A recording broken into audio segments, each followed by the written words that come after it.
Hello, everyone. How are you? Hope you're having an incredible day, and may peace be upon you. Welcome to the show. It Takes Courage. With me, your host, Dr. Izdihar Jamil. And today we have a very special episode called How Women Leaders Use Storytelling to Create Impact. And I will be joined by three incredible women who are powerhouse in their own field. We have Dr. Lisette Sanchez, who is a psychologist, keynote speaker, as well as a writer. We also have Tabby Biddle, who is a women's thought leadership coach and public speaking mentor, as well as Irena Ferguson, who is a TEDx curator and speaker. All right, so let's bring the ladies up on the show. So we have Irena, Dr. Lisette, and let me bring on Tabby. Hi, ladies. Welcome to the show, and thank you for joining me. Thank you for having us. So great to be here. Thank you. It's my pleasure. All right, ladies, let's go straight to the point with a panel question before I spotlight each and one of you. So the first question that I want to ask is, how can storytelling be used as a tool, not just for personal growth, but also for your community impact and leadership influence? I'm going to ask Tabby to speak first. Yeah, so thank you so much. I believe storytelling can be used to create community change and cultural change because so many women have been silenced and have repressed their stories.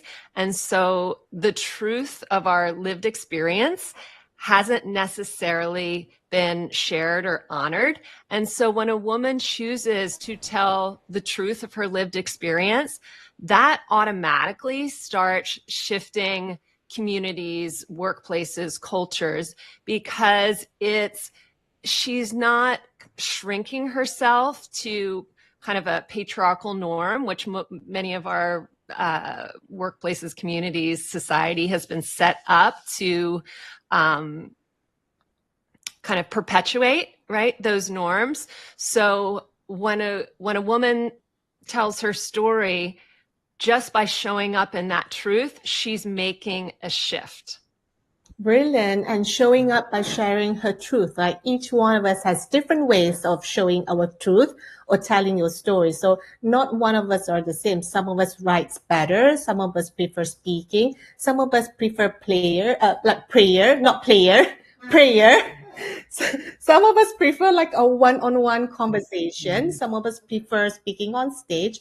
Some of us prefer doing a short video. So however you want to share your truth and not shrinking it, like Tabby was saying, is going to help someone. And I feel like don't get discouraged if there's like no one else is like you don't have high views, because this is the era of algorithm authority. It's not about the value authority. It's the algorithm authority now. So the right person, just set the intention that the right person will see your message. Let's touch base with Irena now with the same question, Irena. How can storytelling be used as a tool, not just for personal growth, but also for community impact and leadership influence? I think the first story that's told is the story that we tell ourselves. And I think a lot of times when I tell my TEDx speakers, as you are thinking about, some of them think that they're just supposed to get on and like share their story with the world at its raw form. I think first when you do the personal growth piece, as you say, not just for personal growth, but that's the first start. When you do that and you shift the narrative for yourself and you are, healed and intentional about the story that you're telling yourself about yourself and about who you are, then when you go into your workplace, when you get on stage, when you go into a workshop, you can take the learnings and the healed version of that narrative and then impact others with a powerful jam-packed message that will also have actionable steps to be life-changing. So I think we can do that in the community way at the most healed form. I think that the healed aspect is a part that we know internally, even in our own lives and amongst ourselves, but we don't always share to be intentional about sharing the healed version. Brilliant. And also the stories that we tell ourselves are constant, right? We have to constantly shift that mindset or do the grounding or do releasing or journaling or go grounding at the forest or at the beach. Like that story always comes up in different forms. So thank you, Reina, for that reminder that the first is the story that we tell ourselves and then sharing that healed version of ourselves with our message to our community. So that's brilliant. Thank you. Okay, Dr. Lisette, what about you? What is your take on how storytelling can be used not just for yourself, but also in impacting and influencing your community? Thank you. I loved what Irena and Tabby both shared, but what I want to kind of add to this, I think that connects to it, is that stories, they shift culture faster than any policy. Right. So we either experience it internally in the way, Irena, you were sharing, right? Like experiences change our healed self. And as a psychologist, I always talk about how that just creates these ripple effects, right? Like our healed self heals other people. And Tabby, you were sharing, like how powerful it is for us to take up space with our stories. And I specialize in working with first gen professionals. And first gen professionals, conversations around mental health are highly stigmatized. And so when someone shares their story, they're modeling vulnerability, it reduces stigma, and it just opens up conversations in ways that we previously weren't able to. Brilliant. And I'm just like, I love the idea of like breaking through barriers faster, because imagine if you're like a speaker and you're like, oh, this is what I'm so great. I've been on here. I've done this. And people like, just shut up. Like nobody cares. Nobody cares about all that greatness. But if you come in with like a story, something that's real, something that's relatable. One of the stories that came to my mind is that how I shared like my shoe, like my old ratty shoe that has been with me for all my TEDx events. And what this shoe taught me about leadership.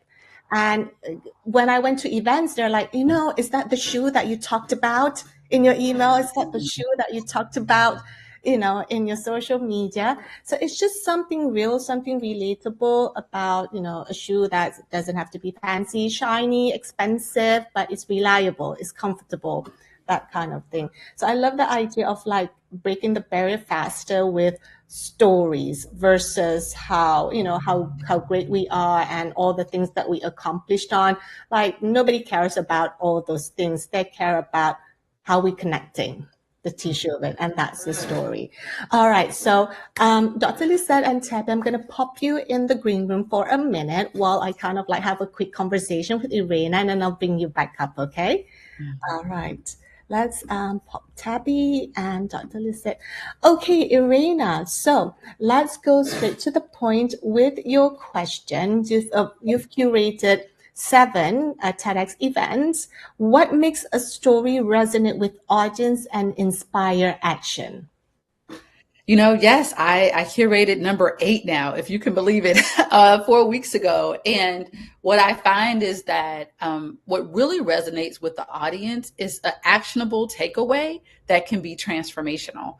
And it doesn't have to hit so hard, like immediately, but it needs to be at the second end of the talk. And you only have 8 to 10 minutes. And so it needs to be a transformational point. No one wants to hear the trauma dump. No one wants to hear your life story, actually. So storytelling is actually just a 2-minute component of it. And then you weave it into the lesson and then an actionable step. And so that's what really resonates with the audience. Something that's transformational that they can use, that's action packed in their lives, to not just make them feel good for the moment, because they can get a little bit of that with, from like scrolling social media and that that chemical that releases in your brain when that happens. They want something that can really sit with them, that can be transformational. Brilliant. And it's all about what's in it for them, right? It's not about this, like how, because a lot of people that comes to us for TEDx are like, I have a great story. I'm like, great, so what? Go tell your therapist, write a book. Yeah. So what? How is it? How is your story going to solve a community's problems? And then Yes. they're like, huh? Like it's all about taking the synthesis, like Irena mentioned, like your story for TEDx Talk is maybe like a 2-minute component. And I'm estimating in the next 10 years, TEDx Talks are going to probably be 5 minutes because it went from 20 to 10. Yes. And now 20 to 10. and now it's like you're lucky if you're able to hold the audience for 10 minutes. So True. in the next 10 years could be 5 minutes. So the story component, Irena, could be a 30-second, right? A 30 Yes. second to a minute. But Irena, you mentioned again the transformational, actionable steps that people can do to solve their problems or create an impact in the community. Can you give us a quick example of how that will look like? Sure. So we had a speaker this recent time, TEDx Apex, my fourth one in the past 4 years has been is my current TEDx that I'm curating. And he did a great job on talking about how your inner chat GPT is the voice that you can reprogram. And just like you can reprogram chat GPT, you can put in the prompts that you tell yourself and the internal conversation will get the output that you want. And so that was so brilliant. It connected to something that people knew every day. And it also connected to, an idea that we deal with every day, which is our thoughts and our actions. And so that talk really resonated. And it's one that I can actually listen to every day. I can listen to Shashan's talk every single day because it brings home that point and it allows me to reset. So I think a TEDx talk that allows you to do something actionable and kind of resets your brain and thought pattern on a specific subject and then gives you the actionable step and relates to something that's current events, game changer. So I'm really proud of him. Brilliant. Okay, Irina. So this question is not on the topic, but it's kind of like came up, if that's okay with you. Sure. I remember like talking with you maybe a few months ago or earlier this year, and you're like, I'm not doing TEDx anymore. I'm done with it. Because nobody knows the amount of time, energy, and effort you do in organizing a TEDx event. Because it's literally would take about, 20 to 40 hours of the week, per week, kind of like, and you're not getting paid for it. So what made you shift it from the decision, oh, I'm not going to do TEDx anymore, to, you know what, I'm doing it again? Honestly, because of, me getting into my career about 5 years ago in tech, I love tech. I love products. I love doing content work. I love building, tech products. Though I'm not 100% coder, I still love the framework of what that looks like to build an amazing website and a technical product that is game changing. And so by continuing to do TEDx, I'm building a product. And what it also shifted to was me finding the problems within the actual speaking community and what that looks like externally and building that. So I kept going because there is always a speaker who comes to me with this idea worth spreading. And they continue to have me there. So I'm actually doing 2 next year. I already know that. And so instead of walking off stage, I was on a billboard in Times Square this year as an advertisement for TEDx Apex. And that was a game changer. And I feel like I'm at the peak of it. So what caused me to decide to do it again was having a speaker or two who came to me with an idea worth spreading that felt like it needed to get out. And also having an amazing team. My team is so wonderful. My photographer, my videographer, my volunteer team is excellent. The community that I'm building in is a thriving, vibrant, positive, amazing space that I feel like is my second home. So it's kind of hard not to. Brilliant. And, like ideas was sharing, and now TED has shifted to ideas changes community. So, they really want to focus on creating shift and movement in the community. All right, Irena, thank you so much for your thought. I'm going to pop you in the backstage while I bring Tabby back. All right, Tabby. Okay, Tabby. Hi. So for those of you who don't know, Tabby was the one that coached me for my TEDx Downtown Woman in that cohort that was organized by Sonali Fizz, and also like Irena was the licensee from it. That's how we met, and that's how with our relationship has nurtured over the years.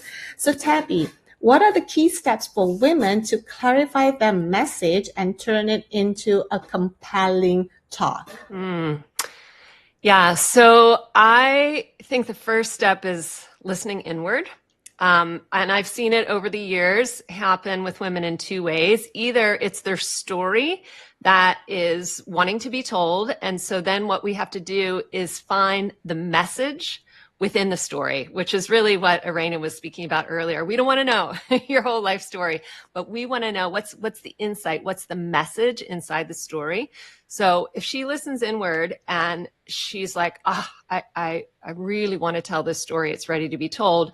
The second step is we look for the message, and then we look at building it with a simple structure from taking that message, that insight, and then moving the audience into action.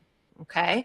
The other way it can work is that someone says, I have this message that I want to share, and it's a great message. It can change a community for the better. Okay. So how do we make this personable, vulnerable, connecting with the audience? And that's the story, right? So that's the reverse way, is we look at what happens in her life that gave her this insight, this message that she wants to share. And there might have been many moments in her life that built to that, but we'll choose one defining moment, right? So these two key pieces, she's got to be clear on that story, that defining moment, because that's what she's going to want to share in her talk. She's got to be clear on her message. And then from there, we look at, like I say, that message, that insight, to move people into action. And the way we do that is we kind of sort through her teachings and wisdom that she can share with the audience that will then give them the tools and the know-how and the motivation and the inspiration to actually move into the action that she's calling them toward.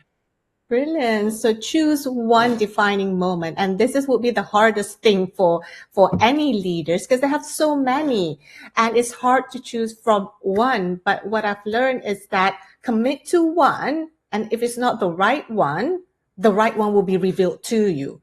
But you gotta commit to one and give it your best shot.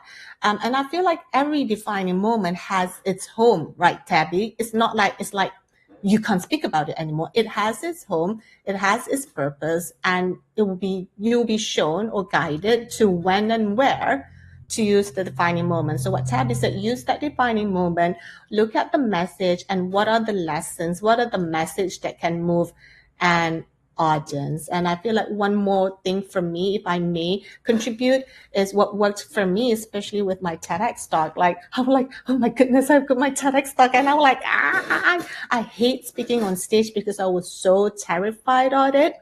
And one thing that really helped me is in defining that message, is practicing it in front of an audience, because you're not giving a talk in front of the mirror.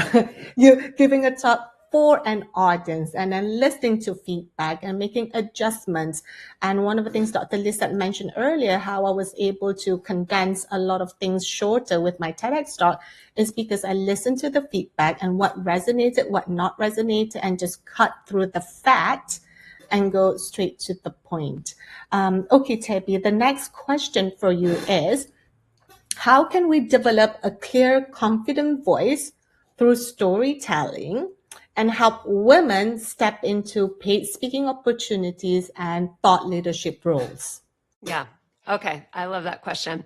Well, the first thing I want to say is I consider your storytelling is the bridge between your lived experience that I talked about earlier and your leadership, because it's really your story or that defining moment in your life that you've kind of picked out and reflected on that gives you the authority and the credibility to speak on the particular topic that you're speaking on, right? And sharing the particular message you're sharing.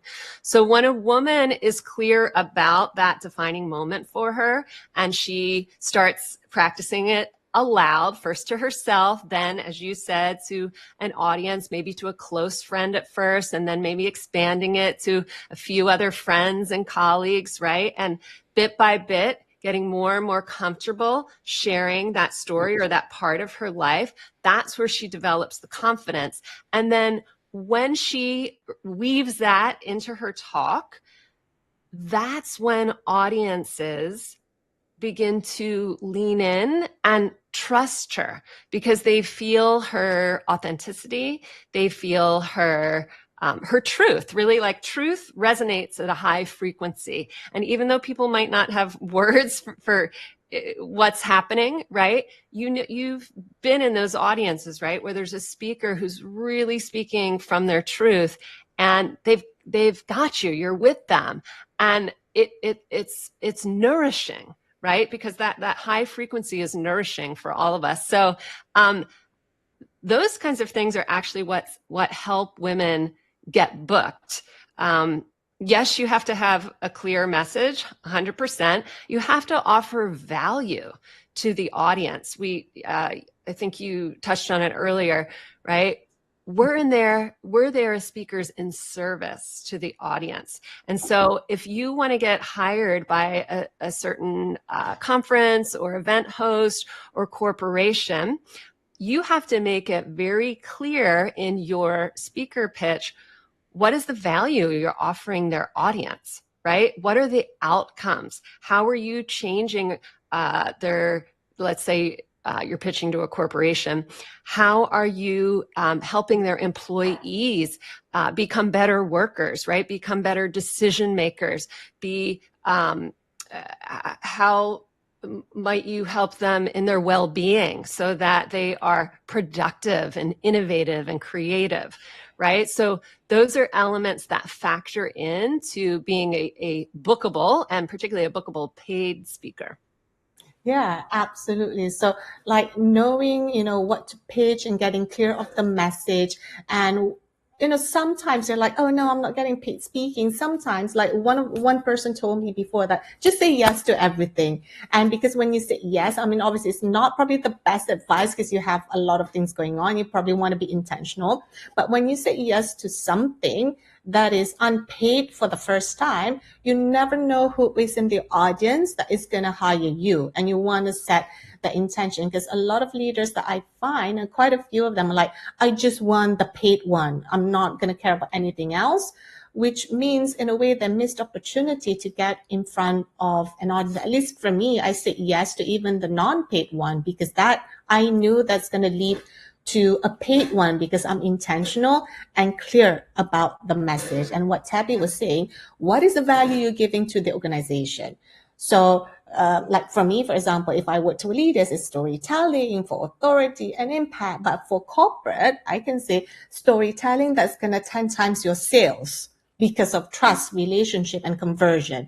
So you got to know the languaging that's going to land to particular organizers. It's the same with TED, right? Whether it's TED, it's speaking, it's corporate.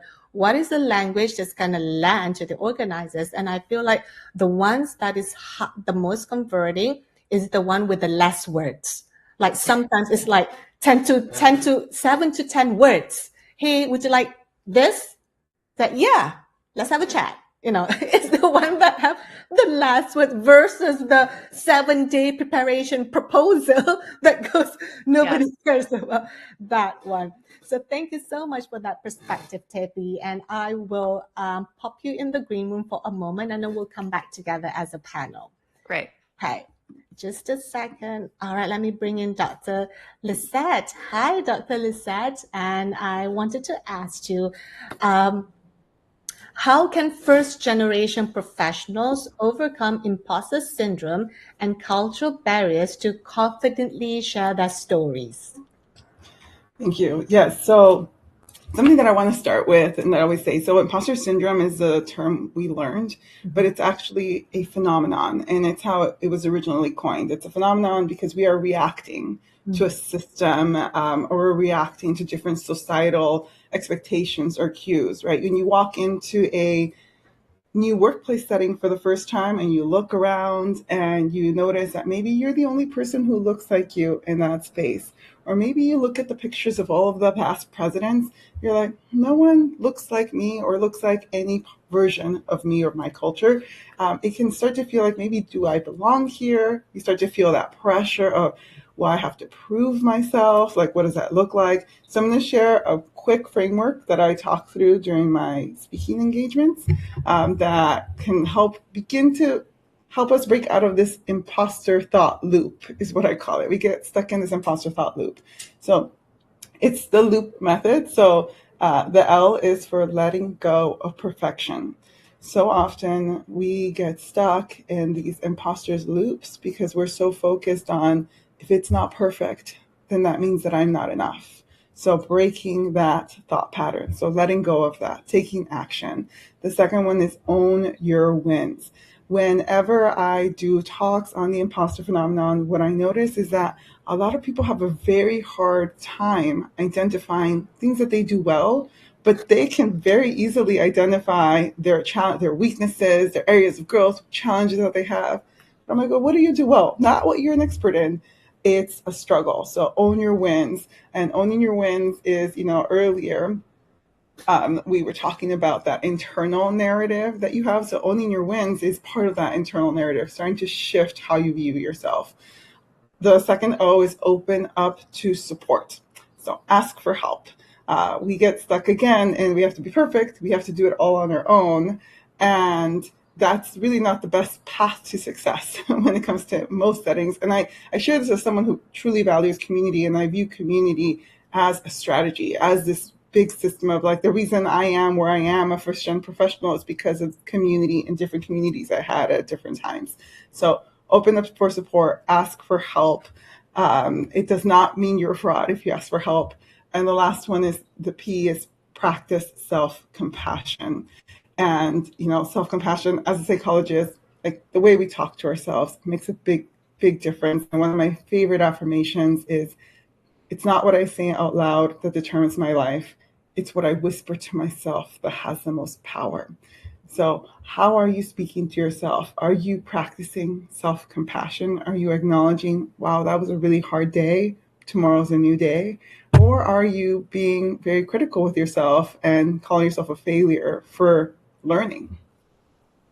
Yeah, and then that loop framework is just super easy it's only 4 words, right? It's not anything complicated, but it's so relatable, which is like, for example, the first one is letting go of perfectionism, because imagine like the 7-day proposal, right? You always like over and over, and then tapping into the all-knowing chat GPT for further feedback. It just doesn't stop, doesn't it, Dr. Lisette? And sometimes people just need a minimum viable product, or just the simplest way possible. And would you say then it's better to have like a quick action, like small little action to move forward, versus getting stuck in this whole perfectionism idea? Yes, because what we don't realize is that when we are stuck in, it has to be perfect, we're self-sabotaging, because it has to be perfect. Then we procrastinate. Then like, it suddenly feels like everything's crumbling around us. But all it would have taken to break that spiral is that one step out of it of, let me just see what this looks like. Let me see what, this theory, let me test this theory out. Let me take action on it. And I think maybe because, you might relate to this, it's like getting a PhD. You go through this trial and error of, whatever you're doing, you learn that it's trial and error, and that's just life. But so often we get stuck in perfectionists for this fear of failure. But failure, failure is a learning experience. And I definitely, like, have faced my share of failures that, like, I was very devastated by, but I will tell you that I always came out on the other side of that, learning and growing as an individual. But yes, lots of failures, or like I like to call them, not yet opportunities. Yeah. Okay. So I have two things to share with you. The first is that okay, it's gone now. So maybe one thing now, but if it comes back, I will let you know. I was remembering a story that someone told me. It is from the movie The Lady That Does Losing Sight of Shore, which is Tabby's friend who edited it. But this is the person who's like rows the boat. So they row the boat with a group of women to cross from one end to the other. And this woman, I had the opportunity to be in a workshop with her, and she said, there's this guy who applied for the elite special forces, and this guy just excels, Dr. Liz, excels at everything. But then, even though he excels at the elite special forces, like he didn't get into that special forces because the commanding officer was like, you have never failed before. Because of that, you don't know what it's like when things crumble, because he excels at everything. So they're literally like, didn't accept him so that he knows what it's like to fail, the lessons, the emotion, because for people who have not failed before, you wouldn't know what it takes to build yourself up as you go along. And the question, I remember the question now. You mentioned about leaning into community. It's hard for leaders to lean into community. And when you do ask for help and that person says no, what's next? Oh yeah, that rejection that we feel when that individual person says no, right? I have so many thoughts around that because there's other like psychological experiences that might be happening. So one is something called like the crab in the bucket mentality. Like there's not enough room for all of us perspective. So sometimes you ask for help, you might get a no because you are talking to someone who hasn't healed this part of themselves and believes that there's not enough room for everyone. Now, so I just want to like name that that's a reason someone might say no. But don't let that discourage you because there are so many other people who you can reach out to, who you can like ask for support. And if that person, is now you put them on the list of like, maybe this person isn't someone who's going to be as helpful for me, but that's not a reflection on your capabilities as an individual because you did the hard thing. You asked for help. They chose to say no, which is, a boundary they can set. They get to do that. But I wouldn't let that discourage you. Like the amount of no's, the no's that I received again when people you ask, you're like, oh, that's not something that I do. I'm like, all right, that's fine. We find someone else. So as you think of your story of like that person who had the person who had never failed, they've also probably never experienced any kind of rejection in that way. And rejection doesn't mean stop. It just means find another path. Brilliant. Find another path. And sometimes when a person says no, don't take it personally. It's the 4 commandments, right? Like don't take things personally. Like maybe no today, but maybe yes later, because we don't know what's going on in people's life, right, Dr. Lisa? That they probably want to help. Majority of the time, people do want to help, but they just can't at that moment for whatever reason that's going on. So just have some compassion, like find another path and just keep them in your thoughts, your intention, your prayers that, when the right opportunity comes, that person will say yes. Like they will be knocking on your door to like, hey, I saw you doing this. Can I help you? Kind of thing. So brilliant. All right, let's bring Tabby back. I believe Irena has left. So let's bring Tabby back to close the loop for us. So the question that I want to ask both of you, Tabby and also Dr. Lisette, is what are the most common challenges women face when trying to tell their story authentically, bravely, and how can they overcome them? So I'll start with Tabby first. I can start. Yeah. Okay. The first and the biggie is they doubt the value of their voice or the value of their story. And that's an epidemic I have seen throughout the years. So there's the doubt. And then the second one I see is they don't know how much of their story to share. We touched on that earlier. They get very overwhelmed and tangled up, and so they do nothing. Okay. Yeah. So those are the two biggies that I see. And then how to overcome that. The first one, in terms of the self-doubt regarding the value of their voice. That takes some inner work. And that a big way to kind of accelerate that inner work is to be in circles with other women who are speaking their truth, who are sharing their wisdom, who are stepping into their leadership, even if they're stepping into it with trepidation, right? When you are in the support of a sisterhood of women who are daring to step forward in their leadership with their voice, that can help you remember the truth of who you are. Remember, I always like to say, I don't think leadership in women is something that necessarily needs to be learned as much as it needs to be remembered. And I find that when we are in circles of women, we start remembering the value of who we are. We start remembering who we are. We start remembering the leader that we are, and we start trusting it more. So that is like, I've seen it over and over. You know, women come into my courses or the circles I've led, and they're kind of timid, nervous about sharing their voice. And then by the end of it, right, there's that empowered feeling. There's the confidence. And sure, there's nerves that still show up, but they've landed in that deeper part of themselves, that what I would call the wise woman part of themselves, that they are now walking through life with that connection now. Yeah. I love the word remembering who you are, your truth. It's not something that you have to take a course to kind of learn. This is what it's like to be a woman leader, and a course at Harvard. But it's always been in us, that nurturing, gentle wisdom. That's why we are born as women, as mothers, as wives, because we are naturally leaders. Oh, I just got goosebumps. Like, we're naturally leaders from where our standpoint. And the way that we lead is different. And specific and nurturing. And, you know, sometimes, like, I feel there are women out there that I've met that they just don't even have to speak. They just like quietly would do things, and that is a form of leaders. The book, The Captain Class, who studied like the best teams in the world, narrowed down to the number one characteristics of the best leaders is the one with the character. It's not the one who is the best in skill set. It's not the one who has the most followers. It's not the one who is famous. It's not the one who is paid more. It's the one who have the best character, the people that carry water to the team to make sure the team is taken care of. Those are the captain. It's time for women, you know, to remember who we are.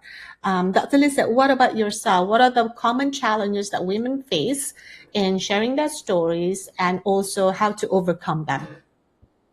Yes. And so, you know, I really loved everything, Tabby, that you brought up in terms of like how much self-doubt we may experience with our stories. And I think to add to that, some of what I was sharing before, right, which is this fear of like being too much, that we have to be perfect in how we're showing up and how we are speaking up. And so when I'm working with someone in individual therapy and we're talking about it, you know, we talk a lot about how do we reframe this perspective that we are taking on to define our stories, right? If the perspective is our stories need to be perfect, or I'm too much, or, you know, what is it?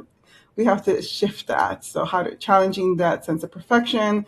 And it might look at, you know, like, how do we reframe storytelling to view it as a service that it is? Because quite honestly, I think in our whole talk today, we've identified how storytelling really is a service because it does cultural shifts. It's your internal narrative shift. And so when we think about what it does for others, because as you shared, it's like, I think we are very naturally attuned to want to caregive in some ways. And so if we like lean into that and recognize like storytelling is also a form of caregiving, it's something that is ingrained into us, and caring for others in that way is vulnerable, but so are other ways. And so normalizing that vulnerability is just as strong.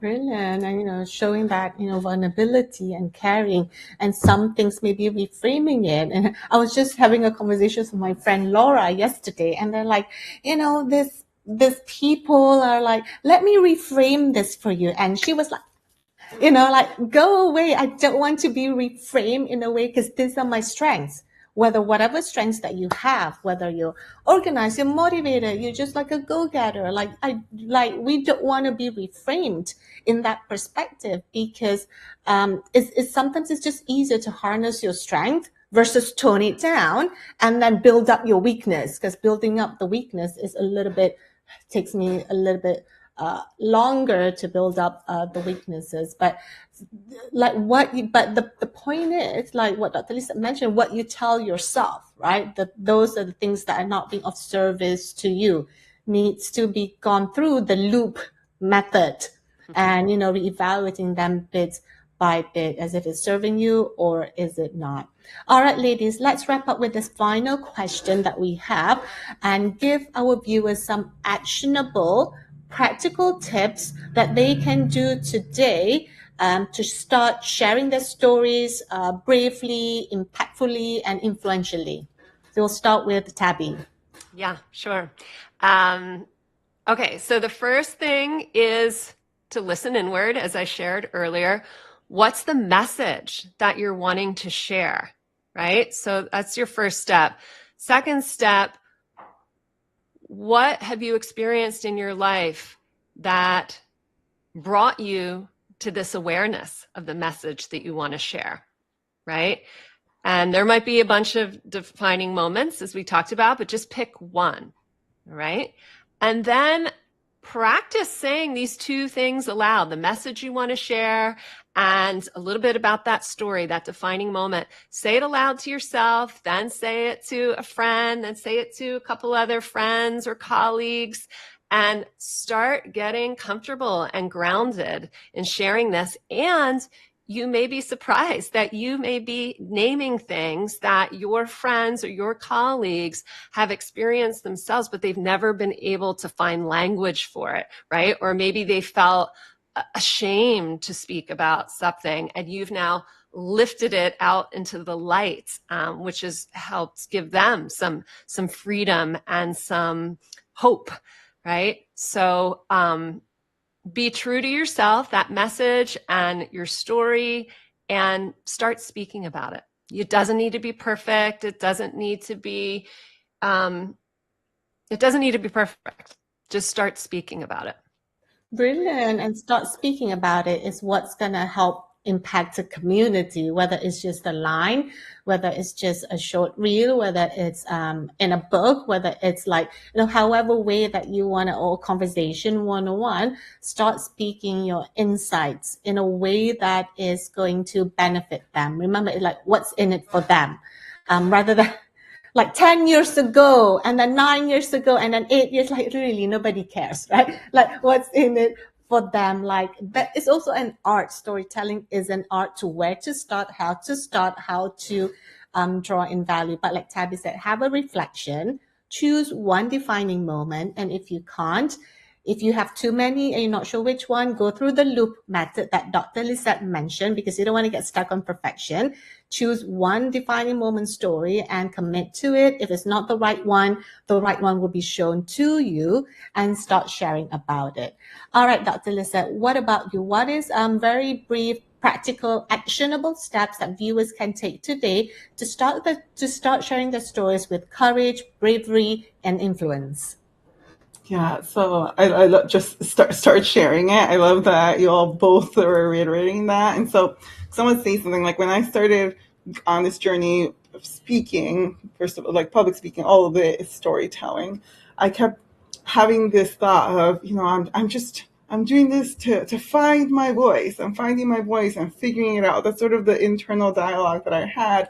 And then I stopped and thought about it some more. And then I realized it was never about finding something. I wasn't looking for something necessarily. What I was actually experiencing was building. I was building my story, like just one sentence at a time, one speaking engagement, one courage moment at a time, right? And so we talk about like taking action. It's not like we need to find something. It's about I think of it as building. So in the way that you were talking about, Dr. Izahar, you mentioned, with the story, like as you do it, like you find that like moment. I'm trying to remember the way you phrased it, but like you find that very specific transformation moment, but you can only get to that moment through just trying out your stories and figuring it out. So I would think of that as building as opposed to searching, is what I'm trying to say. Like, we're not searching for anything, we're always actively building. And it doesn't have to be bigger stages. What I would say, the one tool I guess I'd recommend is start by just telling one person your story. So like, it doesn't have to be these big spaces, micro spaces. Share that with one person. And if that one person feels scary, share it with yourself in the mirror. Just start sharing it out loud. Brilliant. Yes. I think like the conclusion for today's session is that have your story and start sharing it, either to one person, if you want to post it in social media, if you want to write a newsletter about it, if you want to write a book about it, or if you want to write a couple of sentences, a quick text message to someone. FYI, text message is not meant for a paragraph, okay? It's like few words. A quick text message to someone, or having a one-on-one virtual coffee chat. Start sharing your story in a way that feels truthful, brave, aligned to you. And it really doesn't have to be perfect. I think the more vulnerable, the more kind of like unpolished you are, the more people are able to relate to you better, because you have no walls between you. So take actions, find your story, choose one defining moment, figure out what is the one or two lessons from it, and start sharing it to the people that is close to you, and then start building from that.